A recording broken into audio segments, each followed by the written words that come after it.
Okay, Chair, when you're ready, the meeting is now live on YouTube. Thank you. Thank you very much, Debbie. Good morning, everybody, and welcome to the first East Devon District Council Virtual Personnel Committee meeting on the 2nd of September 2021. I'm your Chair, Councillor Ian Thomas. I'd also like to welcome anyone watching our meeting via live streaming. Could I remind everyone that due to concerns relating to COVID, our council has delegated much of its decision taking to senior officers until the 17th of January 2022. Consequently, today will be a consultative meeting only. We will work as closely as possible to procedural rules as described in our constitution. However, where this meeting would normally have decided a matter, it will now make recommendation to the senior officer. That officer will then take our recommendation into account when making their decision. May I also remind members that the Code of Conduct applies throughout this meeting. We reserve the right to remove or disconnect any participant disrupting the meeting through whatever means. Could we please all turn any phones or other devices off to silent? And equally, could recognise that in the event of a break in our internet connection, please bear with us as we try to reconnect. If we're not able to restore the connection within 15 minutes, we'll consider the meeting adjourned and reconvene at a later date. If you wish to comment at any point in the meeting, would you please raise your electronic hand and wait to be called. Before we start the main agenda, there are a couple of notes I'd like to mention. Unfortunately, our Vice Chair, Councillor Val Range, is unable to join us this morning. I'd therefore like to thank Councillor John Loudon for stepping into the breach. A very enthusiastic conscript, I feel. I'd also like to introduce our new corporate HR manager, Joe Fellows, to the committee. Joe saw the light and joined us in August from Devon County Council, where she'd held the position of HR strategy manager. Her specialism and successes there included development and implementation of county's apprenticeship programme, which has attracted significant interest regionally and nationally. We'll continue to support Jo in her Exeter University Senior Leader MBA degree apprenticeship, well that's a mouthful, is that one, with our own Chief Executive Mark Williams as Jo's workplace mentor. I'm confident they'll build on Karen Simpkins' achievements to secure East Devon's position as an employer of choice. Jo spent her first few weeks becoming familiar with the key issues we need to address as an employer. Her influence is reflected in the main report we're considering today, as we seek to drive forward further continuous improvement in how we adapt to future challenges through the development of new ways of working to mitigate resource pressures and workforce challenges. Welcome, Jo. We'll now start the meeting by doing a roll call of committee members present. Debbie, can I pass over to you, please? Thank you, Chair. Can I start with you, please, Chair? Councillor Thomas. Present. Thank you. Councillor Allen. I don't think I see him on at the moment. Councillor Armstrong. Present. Thank you. Councillor Arnott. Present. Thank you. Councillor Bickley. Present. Thank you, Debbie. Thank you. Councillor Blakey. Present. Thank you. Councillor Cahill. Don't see him on so far. Councillor Brewster Sarum. Present. Thank you, Debbie. Thank you. Councillor Hall. Good morning and present.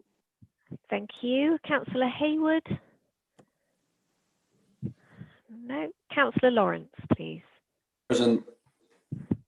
Thank you. Councillor Loudon. Morning, Debbie. Yes, I'm here. Thank you. Thank you. Councillor Hookway. Present. Thank you, Debbie. Thank you. And Councillor Pepper. I don't see Councillor Pepper with us. Okay, thank you, Chair. Back to you. Thank you very much, Debbie. Agenda item 1, public speaking. I don't have any members of the public registered to speak. So we'll move on to item 2, apologies. Debbie, do we have any apologies today, please? Other than for Councillor Ranger, no, I haven't received any others unless members are aware of apologies. Be grateful to receive them now. No. Item 3, declarations of interest, which I understand we're going to do through a roll call today. Again, over to you, Debbie. Thank you. So starting with you, Chair, Councillor Thomas, any declarations? None, thank you. Thank you. Councillor Armstrong, please. None, thank you. Thank you. Councillor Arnott, please. None, thank you, Debbie. Thank you. Councillor Bickley. No, none. Thank you, Debbie. Thank you. Councillor Blakey. None, thanks, Debbie. Thank you. Councillor Desarum. None, thanks, Debbie. Thank you.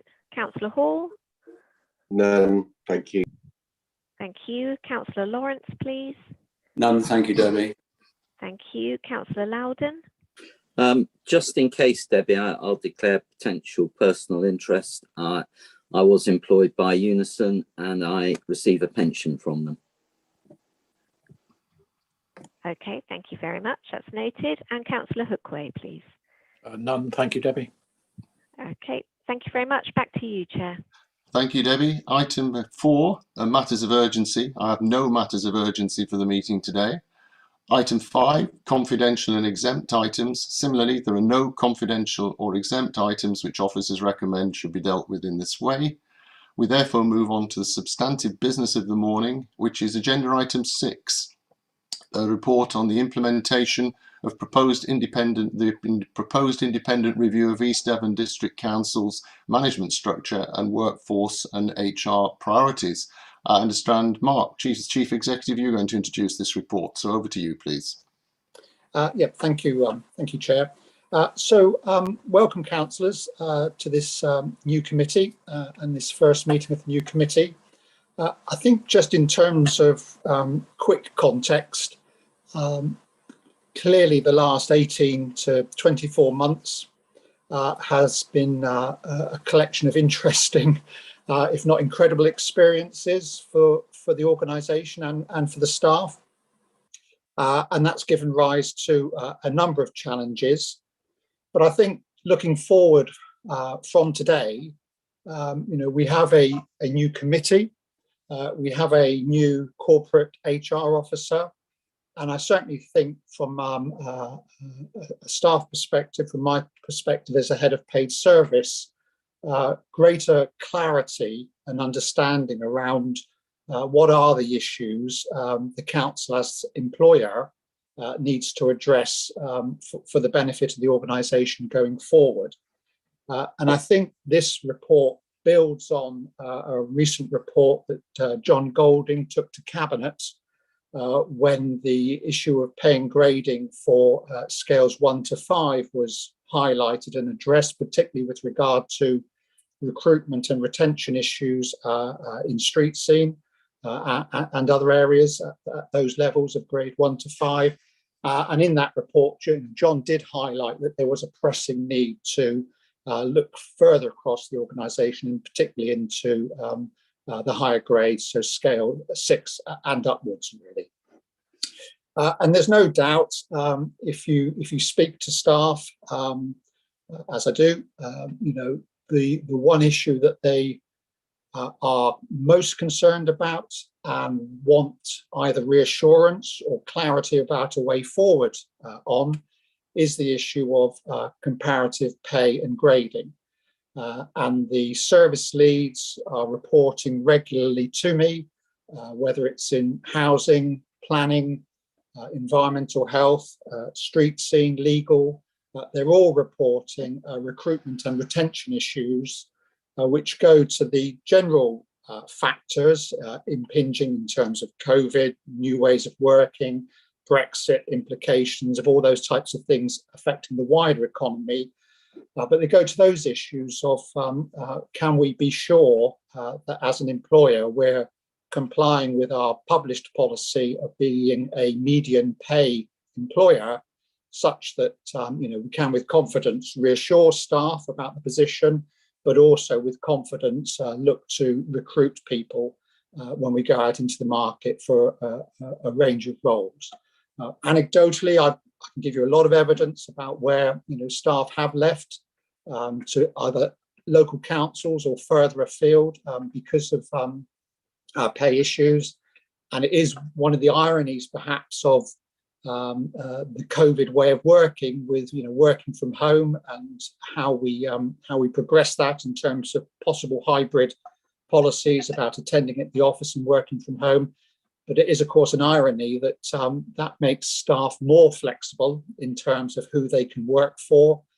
So issues of pay, as well as issues in perception and brand management as an employer, become even more important. So this report seeks to start the process, if you like, of addressing that. So I will ask Jo to talk to section 2 of the report, which is her sort of précis, if you like, of the issues that she's identified during her first month or so with us.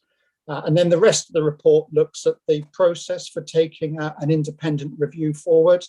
And myself and Jo have had a number of meetings with the Devon Procurement Service, who are our chosen advisors, chosen experts, I suppose, in procurement, and they help us out in all areas of the council. So it's relevant that we talk to them with regard to this one. And we've also met with 4 managers of relevant framework providers, such that we can, I'm confident that we can identify the most appropriate framework provider, so that we can go out and get an independent take on things and expert independent assistance for Jo in terms of the proposal for pay and grading review. So happy to come back to the sort of process going forward, if you like, Chair, in terms of what we would recommend and how we think we should take that forward. But perhaps if you're happy, I'd hand over to Jo just to talk the committee through part 2 of the report and her take on things that she's found since she's joined us. Thank you very much for that, Mark, and straight over to you, Jo. Thanks, Mark. Thanks, Ian. So yeah, just really following on from what Mark has said, I've been here exactly a month today. So still early days for me, but as part of my induction, I've been meeting with various people, including the strategic directors, service leads. I've met with John and Ian from a member perspective, and with others who, HR will work closely with across the organisation. And I've also been reviewing some of the people data and looking at our staff survey information over the last 5 or 6 years. And, as Mark said, the continuing sort of demands on our the capacity of our workforce, because of the service demands that are being placed on us as a council, and that being exacerbated through the current recruitment and retention issues, has been a really strong factor that has been coming out really through all the conversations I've had with people. And although it's evident that our workforce headcount is still below our budgeted headcount, so from that perspective, we're keeping a good eye on that and within budget. That those pressures have come through strongly. And looking at some of the data, and early days for data, so I want to sort of dig a bit more, but our turnover rate has increased. So at the end of the financial year, so end of March, we were at just over 10% turnover rate. By the end of July, we've gone up to 12.6% turnover as an organisation, with some areas obviously higher than that and some lower. So that's indicating that there continues to be an issue. And I know we've had before the pandemic recruitment challenges with and that's not unique to East Devon. Some of the nationally around environmental health, planning, building control, those sorts of things. There have been issues before the pandemic, but I think what we're finding now is that it's not just those sort of particularly specialist roles where the traditional roles where we've had issues. It's across all roles, even from customer service. Could the customer service centre is seeing less applicants, through to car parking management, and everything in between. So real issues there for us. But obviously, this isn't unique to the council, and all employers are reporting recruitment challenges at the moment. And the Institute for Employment Studies recently reported the labour market statistics, which showed we've got high levels of employment and vacancy rates across the economy. And also we've got what they call elevated economic inactivity, which means that we've got people who just can't get into the employment market. So potentially a whole host of people who we could tap into from an wider economy and also a council perspective. But so reward is obviously, as Mark said, an issue that has been coming up. Are we paying competitive rates in the current market? But we also, need to bear in mind that wider economic picture at the moment, and there's worries about whether that's inflating market rates and so on. So I'm clear that what we don't want to have is a knee-jerk reaction to this. But equally, I think it is a good time to look at our pay rates, but alongside other actions that we can take to mitigate recruitment and retention challenges. So as Mark said, things like our branding, whether we can tap into more pools of talent, I guess, that perhaps we haven't traditionally tapped into, whether that be the armed forces, ex-offenders, young people, there's a whole host of things we could look at there. And so really those are the first priorities on my list. So paragraph 2.2, those sort of 2.2.1, 2.2.2 and 2.2.3 are those elements really, looking at recruitment and retention across the piece and all the different actions we need to take. In terms of the reward review, I do think an independent review of our pay and grading structure and our pay rates would help us. One, it would give us access to specific expertise in that area, who would also have the pay benchmarking data, which we as a council don't have, and we would need to buy that in anyway if we were going to do a review of pay ourselves. And also the complexities of pay in local government, in that we're competing in lots of different markets. Some are very specific to local government, some are not. So, they would give us that expertise and range of data.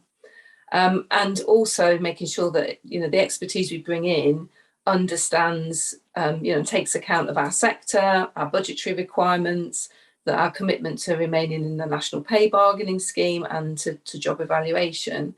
And obviously as well, that wider economic context, so that we're not sort of going to a knee-jerk situation.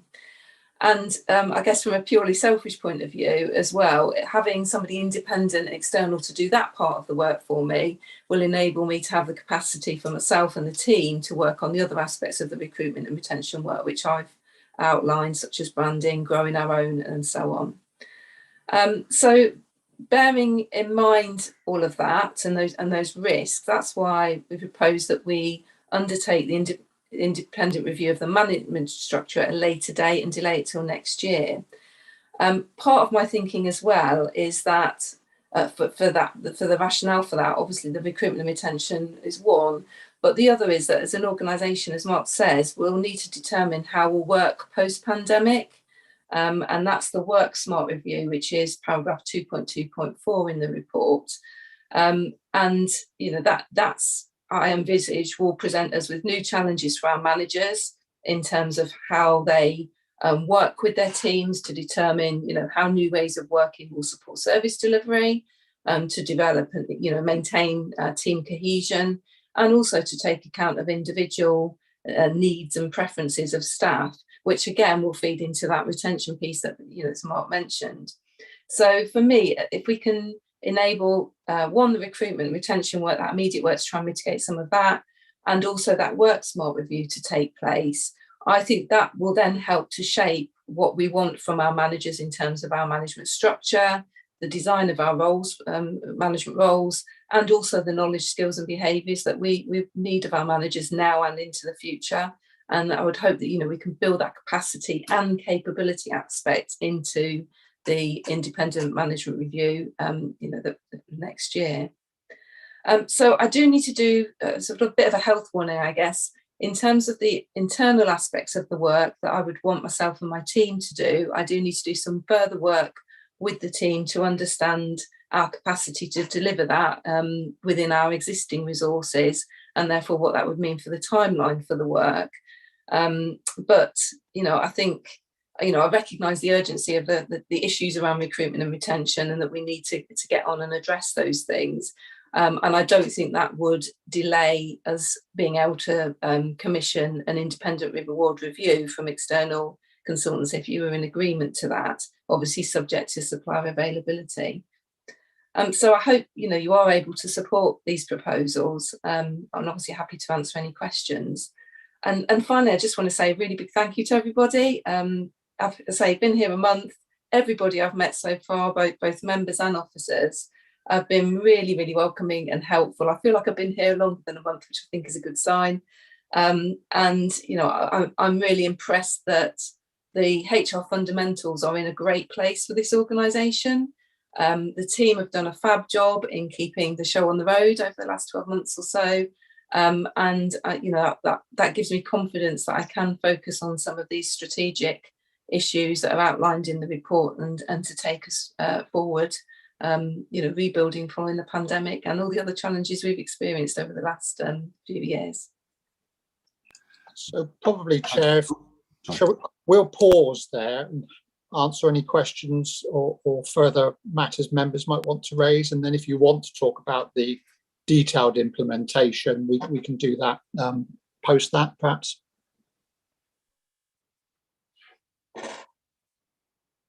If I can stop my picture diving around all over the screen and catch it enough to unmute it, we'll be okay. No, thank you very much for that, Joe, and thank you, Mark. It's quite clear that in Joe we've got a very experienced and capable new colleague, and I welcome you again. The arms with the marigolds were waving around very quickly. So firstly, across to Vice Chair for the day, Councillor Loudon.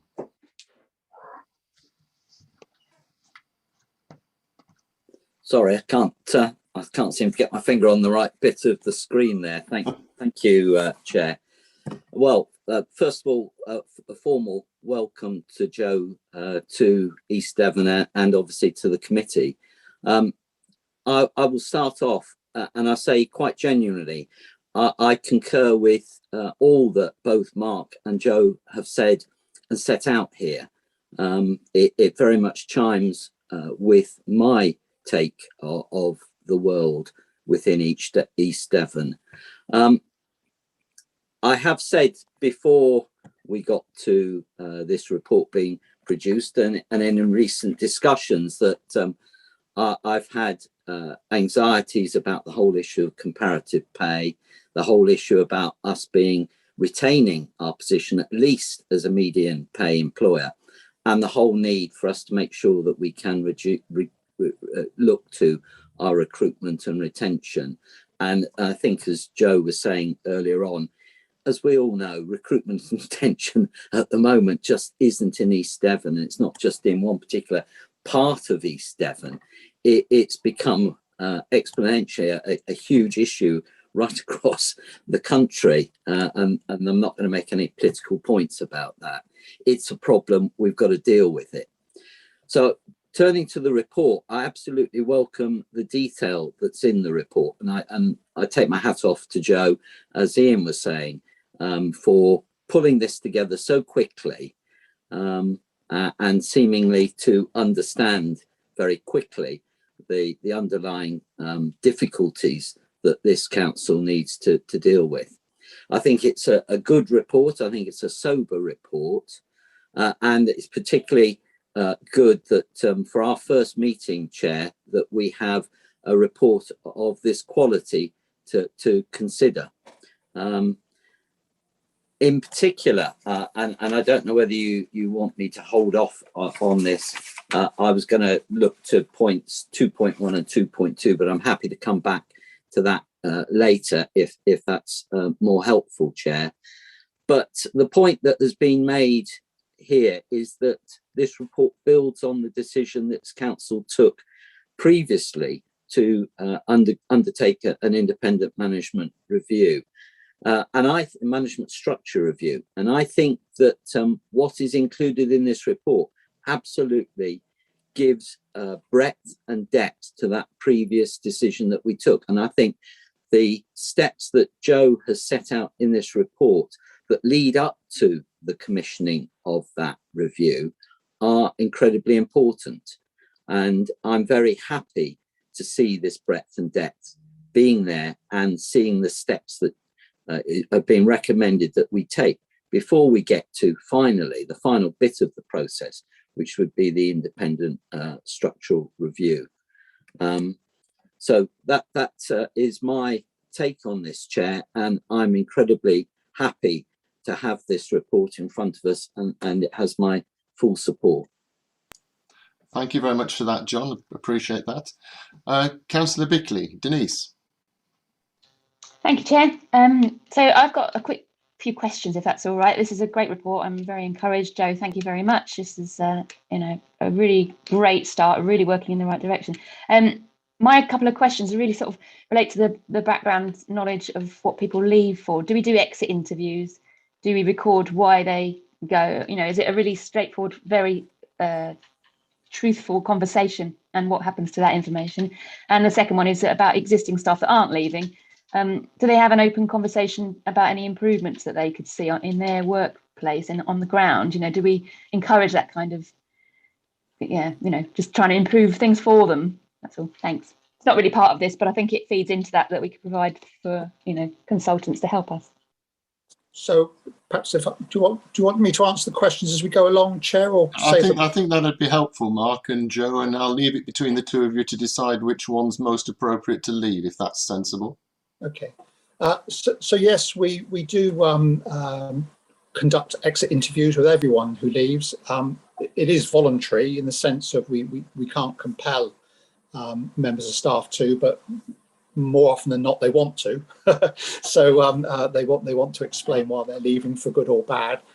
So yes, we do have a process of exit interviews, and certainly if there's any issues that are raised which are to be further considered, I suppose, if I put it like that, then I see them all as well as the service lead sees them, and Joe would see them too, so that we could assess, you know, what further action might be necessary or appropriate. And then with regard to your second question, yeah, so part of our culture is one of openness and regular conversations between staff and management. So we have a process, and you can read about this in our most recent IIP report, but we have a process of regular one-to-ones, and then we also have a process of performance excellence reviews on an annual basis. But fundamentally, the approach that I expect of managers, and this is set out in our behaviours, is that, you know, we're there to help staff. We're there to make it a productive work environment for staff. And the more that we can do to address any concerns that they may have, the more likely it is that, you know, staff are going to perform well. So yes, that's part of our culture, Councillor. And just to follow on that from that, I would like to do some more detailed analysis of the exit interviews. I haven't got to that yet, but that's on my list to feed into this work. But certainly, you know, reflecting what Mark said, really, when I reviewed the staff survey information over the last 5 or 6 years, one, I was impressed by how high the response rate was, which I think is always a good sign. And also, you know, the sort of questions around staff engagement were really positive. Staff really positive feedback on those things. So I think there's always more we can do, which, you know, and I've got internal communications as part of my remit. So obviously I'll be looking at that, but you know, I think we're starting from a good place. Thanks very much, Joe and Mark, for that, and Denise for the question. Next, I've got Councillor Bailey. Jess. Thank you very much for the report, Joe. I've just got a couple of questions, if I may. I'm interested to kind of know and to understand the kind of interface between officers and members in terms of involvement in these matters, you know, the council as employer, the extent to which members can be involved in that kind of going forward. Bearing in mind, I think that members are relatively restricted under the Constitution in employment matters. My second comment is there's references to costs being considerably more than for the management review, and that the budget that was going to be used for that is going to be used for the independent pay review. I'm just not quite clear, and this is maybe more of a question for Simon, as to the procedure around rejigging the budgets. And is that a council decision or is that a personnel committee decision? And the other thing I was interested in was one of the points in the recommendations about matters not being transparent and all members' correspondence being published. And I wanted to know whether that was just a general standard thing or whether there was a particular concern and why that recommendation was in there. I'm sorry, that's a whole range of different questions, and I'm not sure whether Joe's who can answer them, but thank you. Mark, do you want to pick this up? Well, I'll do a starter for 10, and you might just want to clarify a bit, Councillor Bailey, about your first question. But as I understand it, my intention going forward is certainly to work closely with both the chair of this committee and the relevant portfolio holder, who in this case is Councillor Loudon, regarding the implementation of the recommendations, if they are duly recommended, if you like. So that would be sort of the process that I'd expect to involve with regard to that. As regards the budget, I mean, there is an approved budget, which is what we, if the committee is happy to recommend that we reorientate that. I think, if we were to do a management review, pay and grading salaries just for senior managers within the ambit of that review would have to be part of that process. So from a perspective of explaining to the staff why managers might be going first, if you like, rather than themselves, is something that influenced my thinking around why it's more appropriate to sort of build up from the base, if you like. So as I say, John's cabinet report dealt with 1 to 5. This will fundamentally deal with 6 and up. But any further issues regarding budget will, they'll come back through this committee and then they'll go on to council for approval. And I think, the other aspect is, having had the conversations with 4 managers of the framework providers, I particularly was left in no uncertain terms that, we would have to look at being very focused in terms of what we wanted from the budget that we currently have. The bigger the task, the more the budget, essentially. And then the last point, recommendation 4, is an observation of mine in terms of what happened when we had our peer review, for example. And if we are going to go out and do an independent thing, I think we should respect the independence of the people who are doing the piece of work. And if there is, correspondence passing outside of that process, I think it's only right to the committee that it is made transparent. Thank you very much for that, Mark. I think, does that cover everything off for you, Jess? Lovely. Okay, moving on. I've got Councillor Chapman. Maddie. Thank you, Chair. Welcome, Joe. Morning, everyone. I just wanted to flag up a red flag here. I thought the report was very good, and I'm sure the committee would do a brilliant job going through it all. I would like to remind Joe that East Devon are actually also landlords, and so any personnel decision impacts on their tenants, namely in Exmouth, the town council and the registrar. And it's also got the housing department, which was put in Exmouth because of the social housing that we have in Exmouth. So people that are on benefit and need advice come to the town council. Now, because the town council is now closed, we are finding, and it was raised by the mayor last night, that residents that are very distressed are banging on the windows. And of course, downstairs, it's the registrar. And having someone go in to register the death of a loved one, to have people crying outside because they are having trouble with their benefits, etc., and need help. It's no good saying that they should make an appointment and get to Honiton. If you're on benefits, you haven't got the money to get to Honiton. So I wanted to flag up to you that the tenants, the town council, which is also having a few staff hiccups, and the registrar were not in the consultation with East Devon District Council on not opening the building. Now, whether the committee feel that someone should be in there to help the housing and benefit side of it, Councillor Megan Armstrong will probably be able to give you a good update on that.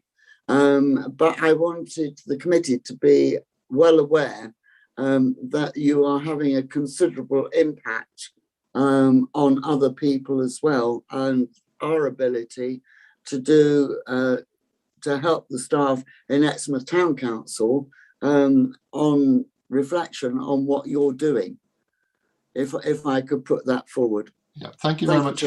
Thank you for that, Maddie. If Joe wants to give a very brief response now, can I ask that it's clearly an important subject, but it's a little outside the scope of what we're discussing this morning. So could we actually then ask that it's taken offline with Joe separately? Would that be fair? Well, I'm happy to try and answer it, Chair. Okay. I have to be honest, I was slightly alarmed at what Councillor Cassard said yesterday evening, because it was news to me. I certainly wasn't aware that members of the public weren't able to contact us over the phone, and they weren't able to be phoned back. And certainly I'm not aware that we've ever said that we would only meet people in Honiton, albeit we are saying that because of the COVID situation, it's meetings by appointment only. But yes, the answer is, I'm grateful to Councillor Gazard, grateful to Maddie for raising the issue, and we will investigate and assess it further. Thank you very much. I'm sure it'll be taken offline. Sorry, Joe, you're on mute. Were you wanted to add something? Sorry, Chair. Just to add from the, obviously that links to the Work Smart review and our future ways of working as East Devon District Council. Just to sort of say, really, I was the HR lead on the new ways of working at Devon County Council before I left. So I'm very keen that, I will continue to sort of, use those links and relationships. I've also got similar conversations with Exeter and Teambridge, for example, they're my counterparts there, to try and understand what other local authorities are doing, and equally happy to have. In fact, I had a conversation with, I think, with Sidmouth Town Council yesterday about their arrangements for going, for staff returning to workplaces and so on. So, I'm very aware that we're not doing this sort of in isolation. We need to understand what other employers are doing as well, and to consider that as part of our approach. Thank you very much for that, Joe. And I think hopefully Maddie can be reassured that it's an important subject, but we should take it offline and act. Frankly, I don't think it's necessarily something that need wait for next. Thank you, Chair. Or anything else. There's been a bit of a shuffling round on the marigolds. I don't know whether that means, for example, Councillor Miller was indicating to speak. He doesn't want to anymore, or whether that's. I would like to, but my hand strangely came down. Sorry, Chair. Well, I mean, I must admit, I thought, well, we must have answered your question through Councillor Chapman's question, which was very impressive. Anyway, can I just do a slight change in the order on the screen and actually go to Councillor Miller and what looks like a colleague keep jumping in and out in the background there in Exmouth. So over to you. Councillor Taylor. I realise that. With a computer. Thanks, Chair. I'm firstly welcome to Joe, and I wanted to firstly echo everything that Councillor Loudon, Councillor Bickley said. I had a question regarding one of the proposed priorities on the retaining the Investors in People Platinum accreditation. I note that we're the only Devon Council, I believe, of any kind that spends its resources and money in gaining this accreditation. And I think I just would really appreciate some insight from the Chief Executive and Joe into the value that brings a public sector organisation such as ourselves, especially given the limited resources. I believe it costs £16,000 every time we go to renew it. And obviously I note the fact that, you know, the key priority for us is retaining and recruiting our staff. And I've just wanted to know what impact that accreditation has, because I just note that there are very few other councils that go in for it. Thank you, Chair. Joe or Mark? Well, I'll ask Joe because I've got a very clear opinion, but it'd be interesting to see what Joe's take on it is, having just joined us. There you go, Joe. There was the rugby ball flying across the room to you. So obviously, you know, working in HR for the years I have, I've obviously been aware of investors in people, and you know, read around and can, you know, the benefits of being involved in it. But I've never worked in an organisation before where we have had IIP, and certainly at not the, you know, the platinum level, which is, you know, is brilliant, that we have at the moment. So I guess to an extent the jury's out for me, and that's one of my areas of work, to understand, you know, the benefits that brings. But as you said, Councillor Miller yourself, I think, you know, from a retention aspect, I mean, I'm thinking, for example, for myself, when I, you know, saw the job advertised of HR manager here, I wasn't sure, to be honest, in terms, you know, with your organisation, I wasn't sure whether it was, you know, the right thing for me to apply for the role and so on. But as I looked more into it, and that included looking at the IIP report and, you know, where the organisation was at, that was a real selling point for me. So I think, you know, yes, I want to find out more about it, but I think, you know, the fundamentals of what it's about, you know, is important, and particularly when we are talking about recruitment and retention, that, you know, that is a factor that we will need to think about. So, thank you very much for that, Joe. Mark, over for your firm opinion. Well, so from a pragmatic point of view, the next assessment is not for 18 months, I think. So there will be a time, if you like, for the council to take a decision on whether it wants to continue with it. So Councillor Miller can perhaps be reassured that there won't be any expenditure in the forthcoming financial year. So there will be a decision to take. But I think from the point of view of, you know, what sort of organisation do I want to work for? I want to work for a good organisation.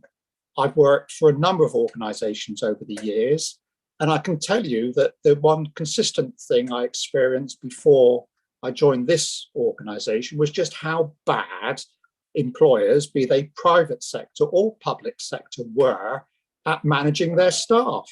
We're awful, generally speaking, in this country. And for me, the one objective template that is out there to give some independent assessment of whether you are observing, practicing and developing good HR employment practice is the IIP accreditation. I think it says more about the quality of other councils in Devon that they haven't got IIP accreditation than it does at the fact that we aspire to be the best council, not just in Devon, but elsewhere regionally and nationally. So that's why, to me, IIP is important. And I have to say that, you know, fortunately to date, successive councils, you know, over the years I've been here, have supported that wider objective about wanting it to be shown that, you know, if you've got any doubts about joining the council, are we a good employer? Aren't we a good employer? We are a good employer, and we want to be the best. And that way, you know, we have traditionally had very high staff morale, and we have had good retention rates. Thank you very much for that, Mark. I concur very much with your sentiments. Moving on, Councillor Blakey. Kevin. Yeah, thank you, Chair. And hello, Joe. Welcome. and thank you for an excellent report. If I can go to point 2.2.4, which is the commentary on WorkSmart. One thing that I think we need to address specifically and quite soon is what we're going to do about working from home. This will apply to the senior management, the subject of this review, but it will inevitably roll all the way downhill as well. And I think it needs to be looked at pretty soon, because the optimist in me believes that this pandemic will come to an end at some point fairly soon. Better out, I've got holidays booked on the back of it. And that at that point, we need to have a decision, and I suggest a policy, on whether we expect our staff to return to the pre-pandemic way of working, or are we going to allow working from home on a full-time, part-time basis? How are we going to do it? I don't pretend to have those answers, and they would clearly need a detailed look at what is going to work well for the employees and what's going to work well for the organisation. There are obviously some cost benefits to both parties for people working from home, but there are lots of other issues to play as well. But just to say, I think we need to crack on with that as a bit of a priority, because it is going to come and bite us pretty quickly. Thanks. Thank you very much for raising that, Kevin. Wholeheartedly agree that we need to sort out what we're doing on that. Joe, you're nodding. Are you going to comment? Mark, were you going to comment? Just do your thunder. Yeah, I don't disagree at all, Councillor, because staff also want to have a clarity and certainty with regard to it. All I would say is I do think the experience has been transformative in terms of working from home over the last 18 months, and reassured me about the investment that we previously put into IT to actually enable it to happen. I think some of it depends on the extent to which you sort of step back and reflect about, well, why did we go to the office in the first place? Many, well, I can still remember my O-level political and economic history many, many years ago. And of course, you reflect on the fact that, people used to work from home or on the farm. Then there was industrialization, and you all started to go to the urban areas and to the factories, because that's where the work was. The office side of it, was associated with the factory. So the office became the new factory. And then we've just continued that way of thinking. And such almost now, the COVID experience has said, well, is that right? Why have we just carried on the way we've been doing for the last, 250 years or whatever, really? So inevitably, the answer is there'll be a balance, won't there? And what we found, because we've already done a staff survey about it, and what we've also found from talking in particular to the service leads and their teams, is that for some teams, it is going to be important that they are in the office possibly more than they're not. And so the example I give is the planning teams. They have a practice of working collectively as a team, so that all the team knows their planning applications that team is dealing with. And that was a workaround redesigned to avoid the issue where someone was on holiday and no one could give a member of the public or the applicant an answer to their particular planning application. So there, we've identified working in as teams in the office, provided it's COVID safe, etc., is something we need to facilitate.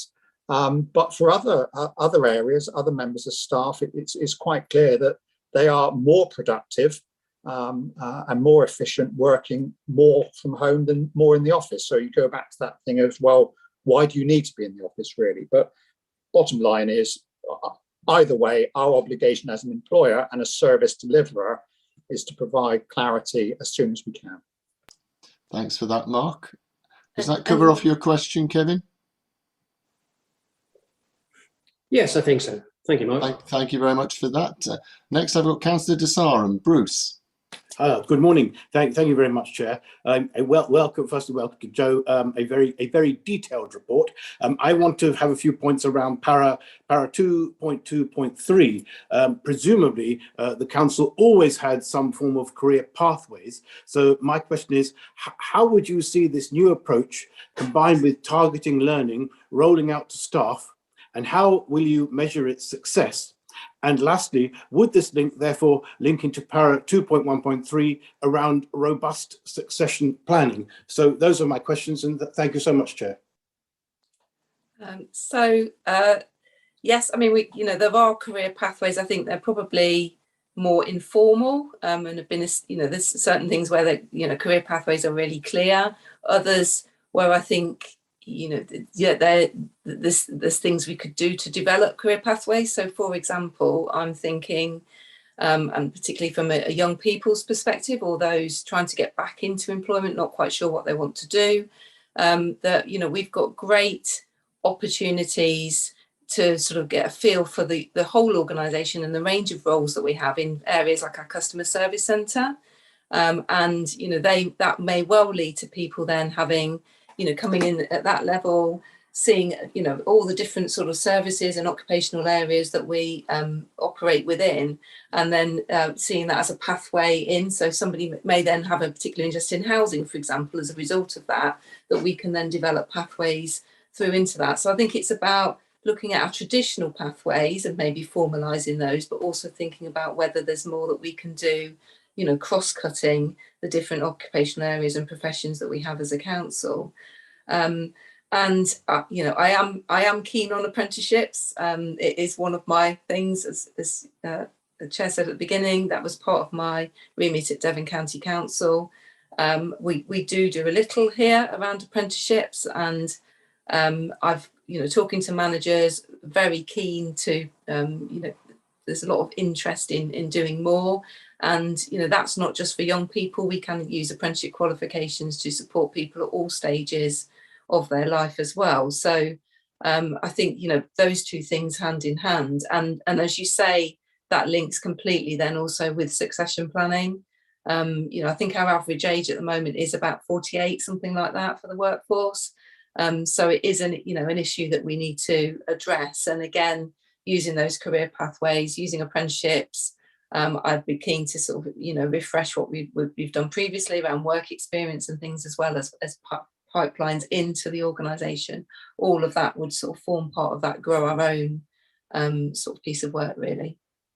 Thank you very much for that, Joe. Thank you. Bruce, does that cover your question? Excellent. Really very good. Thank you, Ian. Thank you very much for that. Could I just add to it? Please, Mark. Yes, please go ahead.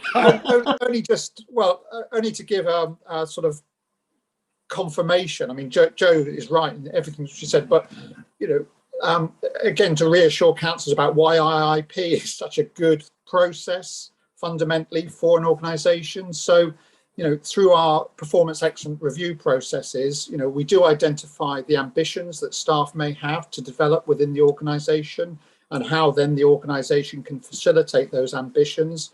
We also use all that data that we collect through that process to identify who are the potential high performers, who we want to develop, who we want to retain. There has been over the years, and indeed very recently, internal promotion into more senior roles, because the officers that we've developed within the organisation have improved and are able to make the step up, and that includes into service lead level or into senior officer level, for example, as well. So so it is part of that sort of whole way of thinking that IIP encourages an organisation to develop and implement. Thank you very much for that, Mark. I've got Councillor Hall next. Ian. Thank you, Chair. And good morning. Thank you very much for the report, Joe. Looking at this report, it seems to me that the organisation with the management needs that time to breathe, and reading through the report, some things actually stood out, and really a question, and please do excuse my ignorance. When we're looking on 2.1 about the area of continuous improvement, really a question to Joe or Mark. Do we actually have at district factored in a continuous improvement budget? Because with the pandemic, it's forced us all to think differently. And even though we have had some challenges as an organisation over the last 18 months, I think personally it's remarkable how well we as an organisation have done. And hats off to all those involved. It's only been really in my view, in the last 10 weeks or so that we have had the public who we're trying to support on refuge, and as Councillor Chapman said, frustrations regarding frontline services at Exmouth. But I do, as an internal optimist, look at this as an opportunity that we can actually get ahead of the curve, that we can be more attractive. We know that our very rural location hasn't possibly been attractive for the young people coming up through. We just heard from Joe that the average age is 48.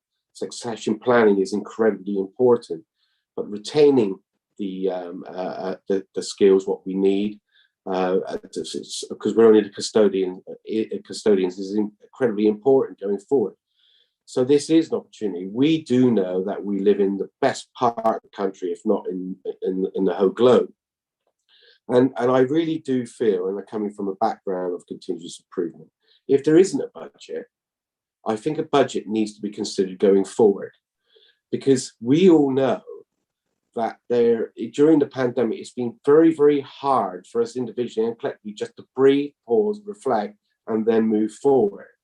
And when we are in times and your backs are against the wall, you're actually forced into change. Now, when we are saying, and it was already said about the area 2.4, about where are we going to be, as Councillor Blakely was saying, on are we coming back to the office or not, there does, as quite right, it needs to be a balance. There needs to be that balance of the young officers are able to get together and brainstorm and share ideas, and also that blend of the experienced officers, what we have, that we're actually passing on this information, because it's no good if they retire and they take it with them. So we really do, and I do look at this as a continuous improvement. That as we are now in this situation, that continuous improvement is generally cut out all the fat you can and lean it as best you can. But this is an area that I think we need to be thinking differently, not only for this today, but going forward. And I actually do welcome this committee.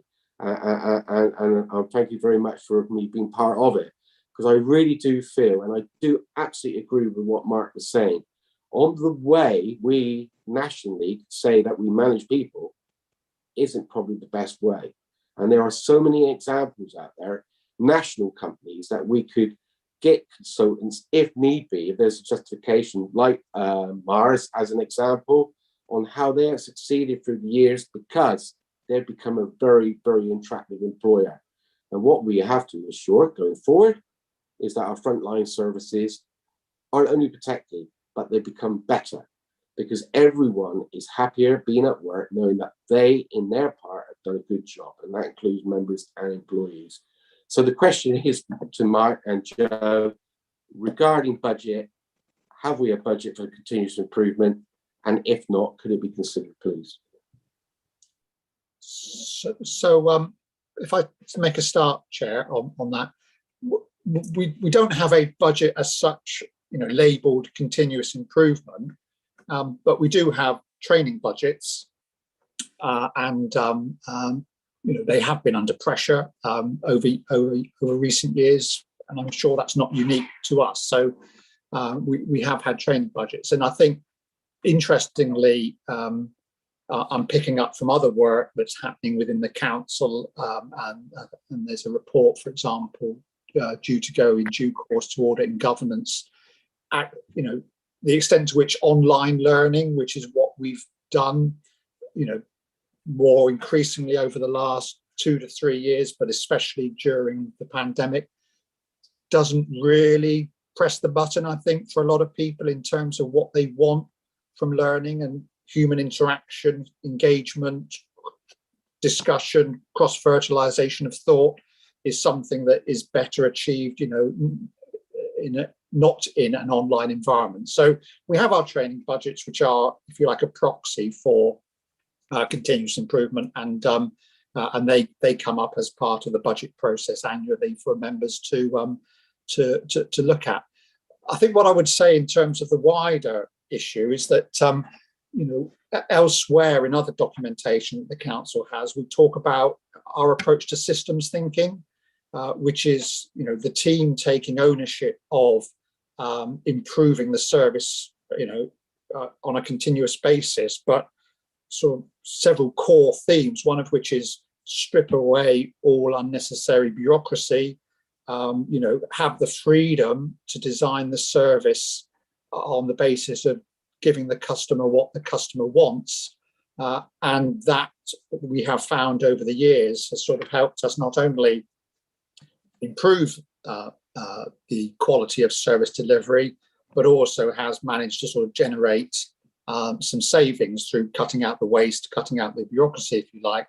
And that has been able to either be reinvested back into the service, or if the greater corporate need has been to achieve savings, to deliver a balanced budget, it's been a way of delivering on that. So I think that my answer is that, yes, in part, definitely around the training, but it's also part of the bigger culture of the organisation around how do we ensure continuous improvement, if you like. If that helps. I'm going to step in here because it looks like Ian has dropped out. Ian Thomas has dropped out. So, Joe, do you want to add to anything that Mark's just said in response? The only thing I was going to add, and I think this is not unique to East Devon District Council, all organisations, what Ian was picking up on as well, is, when there's capacity pressures on the workforce and, high demand in terms of service delivery and so on, that then places a pressure on the ability to reflect and learn and the systems thinking work and so on. But what's been really clear looking at the staff survey information, one of the things that that staff seem to feel they've lost is that sort of, they're fine working within their team, but they feel a bit more siloed from other teams across the organisation. So I think, to me, there's definitely a place for the systems thinking work we've done before, whether we can refresh and look at that again, one, to improve service delivery, but also to start to sort of bring that cohesion back across the organisation as well. So but to do that, we need the space, we need the staff, we need the capacity in the workforce to be able to do that. Okay, thank you, Joe. I hope that gives you a broad answer there, Ian. Ian Thomas is back. Do you want to take the chair back, Ian Thomas? Maybe not. Okay. Is there anybody else who wishes to say something on this part of the agenda? May I come back, Councillor Loudon? Yes, certainly. Sorry, Councillor Hall. Thank you very much, Mark and Joe, for your answers, and really good to hear regarding training. And as I said, I'm not asking to reinvent the wheel here. I mean, when we're looking at an organisation like East Devon District Council, it is a simple area of what is best practice. We know that, and therefore there are opportunities that we can cherry pick all the good bits on organisations that have same sort of challenges, that we can actually look in the future that, yes, we have it within training, but this is a cultural thing within the organisation of continuous improvement. So it's on the front foot all the time. It's in the mindset, because we know we have some fantastic brains at East Devon District Council, and we have all those areas of piecing out on no matter what level you are in the operations or in the management, that we could actually really draw all this out of it. And it's absolutely imperative throughout the pandemic we're able to capture, and I'm sure that everything's been done what can be done, to capture all what we can learn from this situation. Because as I said earlier on, being an optimist, this is an opportunity to get ahead of the curve, being more attractive for employees coming forward and retaining them. Thank you very much. Well, I think Councillor Hall, thank you for coming back. And I've just seen both Mark and Joe nodding to a number of the points that you've just given then. So I presume you've hit the mark as far as they're concerned. So I hope that's good for you. Ian Thomas, are you back? Yes, yes. Oh, it's all yours. It's all yours again. I did warn you this might happen, Councillor Loudon. My apologies to that, everybody, and thanks to OpenReach for their help in disconnecting me there. Anyway, forgive me for missing anything there, Ian, in your question and answer. I'll now work on the basis that it was satisfactorily covered by John. Didn't miss much, Chair. You didn't miss much. Well, I'm pleased to see you looking better anyway. Sorry, so moving across now. What I was just conscious of, John wants to speak, but before he does, there was just one thing that for me, looking through the report, we seem to have covered the items, the areas 1 and 2 sections extensively, but I haven't. Bear in mind, some of the recommendations relate to sections 3, 4, 5, and 6. I was wondering whether there are any comments that colleagues would like to make on that in relation to relevant to the recommendations that were before us today. But John, in the interim, while everybody else thinks, I'll pass across to you. Well, thank you, Chair. I think given what you've just said, if you don't mind, I'll come in after you've dealt with this section, if I may be so bold. So will it help if I just give a bit more information and detail then, Chair? I think that would be helpful because it is an important element of what we're looking to debate today. Absolutely. So as I said in my introduction, myself, Joe and Justin, who's the head of the Devon Procurement Service, have met with 4 managers of the framework providers that Justin identified to better understand whether they're the right framework to go to, and or any advice, any comments that they had with regard to how we take things forward. On the back of that, and in particular a meeting that Joe had with Justin, just to sort of reflect on the experience of those interviews, those meetings, the framework that we would want to go with is the Crown Commercial Services Framework, which is one that's approved by the Cabinet Office. And they are used to working with other councils. So they've got something like 30, I think, potential suppliers within their framework. And we're pretty confident that one of those, would be more than suitable, assuming they want the work, but more than suitable to undertake a commission that we wish to put out. So I'm clear in terms of the recommendation that I want to make to you going forward with who we choose and the process that we do through that choice. Having looked at the recommendations, I think there's probably something where the committee might want a bit of reassurance about engagement with the committee going forward. So there may be something to consider. I mean, in my mind's eye, I was going to work quite closely with yourself and also Councillor Loudon as the portfolio holder around interviews and conversations with potential providers, but whether you wish to, I don't know, for example, include another councillor, Councillor Tassara, maybe in that sort of little reference group that I can, or myself and Joe can go back to. But fundamentally, it's then a question of getting the right people on board, and let them do their job fundamentally. Thank you for that, Mark. I'm seeing a lot of nodding.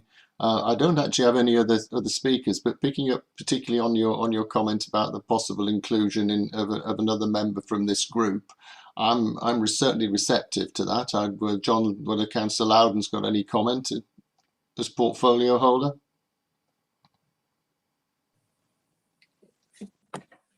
I'm thinking, Chair, that if we I'm trying to think, if we do that, can we reflect upon this and how it sits with our ability to be balanced across the groups?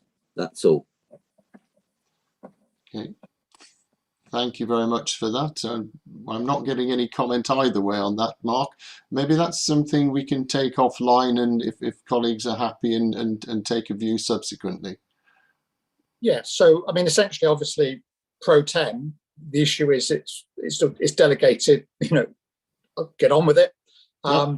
It makes sense to have a reference back just to sort of double check. And I think obviously, in terms of, you know, my peace of mind that whatever comes back to committee in due course around the report and the recommendations from whoever we instruct, I would like to tie in at least all three of the committee to sort of say we're involved in this decision too, matey. But no, on a serious point, isn't it? I mean, it helps that, you know, there has been a proportionate membership of the committee, you know, acting as my sort of reference group, if you like, essentially. And in terms of political balance, I mean, obviously you've got the administration, the Democratic Alliance group, which is Councillor Loudon. You've got the independent aspect, which is self-chair, and it just strikes me that the opposition, you know, is currently the Conservative group. So that's why I sort of suggested someone from the Conservative group. Councillor Loudon, you any comment in relation to that? No, I don't want to make a big point of it. I think what Mark is talking about in terms of having a broader reference group to support this is understandable. And I'm happy to pick up the point that you made, Chair, about let's deal with it offline rather than trying to haggle, if you like. Yeah. Fair enough. I'm not seeing any hands from anybody to comment on that. So on that basis, I'll take it that that's tacitly agreed, and we'll report back on that specific issue to the next committee meeting as to what, you know, how we think it should go forward.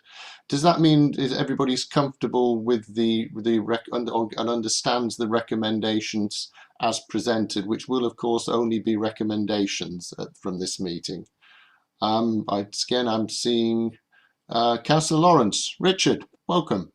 Thank you very much, Chair, and welcome to Joe as well.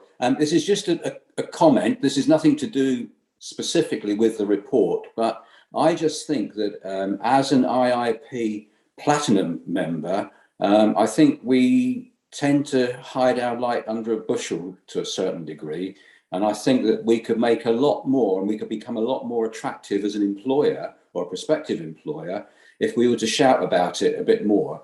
And that way it might offset some of the £16,000 cost or whatever it is, because it would be free advertising, and we probably would attract a lot higher level of employee if we were to shout about how good we are as an employer. Thank you. Thank you very much for that, Richard. No, I agree with you. And actually, in the rounds of our personnel-related budget, staff budget, £16,000 isn't actually an enormous amount. So, you know, we shouldn't see it as being that fundamental. And I hadn't, to be brutally honest, appreciated until this morning that we're the only Devon council who actually takes any involvement in that system at all. So. Good old for us. I share Mark's view that it, particularly to achieve the highest grading in that and maintained it, is something we should be proud of.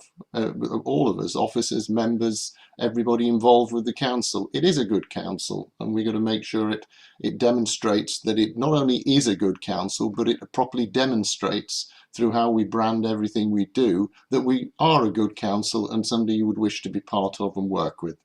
Councillor Loudon, I've given you time to think now. Thank you, Chair. No, as I indicated a few minutes ago, I want to come in now that it looks as if everybody has spoken, and I want to say that I think the report has done more than I anticipated today, because it's enabled, I think, a very wide-ranging and positive set of comments and discussion around both HR and staffing related matters, and I think that's a real benefit. It's a real positive start to this committee. So if the report does nothing else, it has achieved that. But having said that, I do think the report will achieve other things, and it will achieve better things for this council, and it will build upon the good things that have been developed thus far. And it's on that basis, Chair, that I would like to recommend that we accept the report and allow officers to move this forward, to use that horrible phrase, at pace. Oh, I don't think at pace is a horrible phrase at all. I think it's actually commendable in all respects. Anyway, so thank you very much for that, Councillor Loudon. I take yours, that has been a proposal of the recommendations as put in one group. Is there a seconder for that, please? I'll second that, Chair. Thank you. Thank you very much. I got Councillor Hookway. Then I must admit there was a worrying silence. That'd be a good start for a new committee, wouldn't it? Not to be able to get a second for all its recommendations. Anyway, we like to do things differently. So anyway, thank you very much for that, Councillor Hookway. What I'd like to do now is vote on the recommendation to be done by the committee using again the green yes arrow in favour, please, or the red no button against. If we could do that. Okay, for the benefit of those watching online, the vote is now taking place. And Chair, I have, just checking who we had come in. That's carried unanimously, Chair, from the committee. Thank you. Oh, thank you very much for that, Debbie, and thank you very much, committee. It's good to have a unanimous start to a committee, and let's hope we manage to maintain that accord in the future. As far as I'm concerned now, that brings our meeting to an end. I'd like to thank Councillor Loudon for stepping in with the predicted fallout of my internet line at the crucial point. Thank him for that, and welcome to Joe, and thank you for all members who've taken part and contributed so positively to this. I must admit, I go away heartened. Thank you, Chair. Pardon? Thank you, Chair. Thanks. That brings our meeting to an end. I'd like to thank everyone, including any members of the public watching online, for taking part. However, can I just remind all colleagues present that the supporting officer will confirm when the meeting is no longer being recorded or going live. And until then, your comments will be live to the public. Thank you very much, everybody.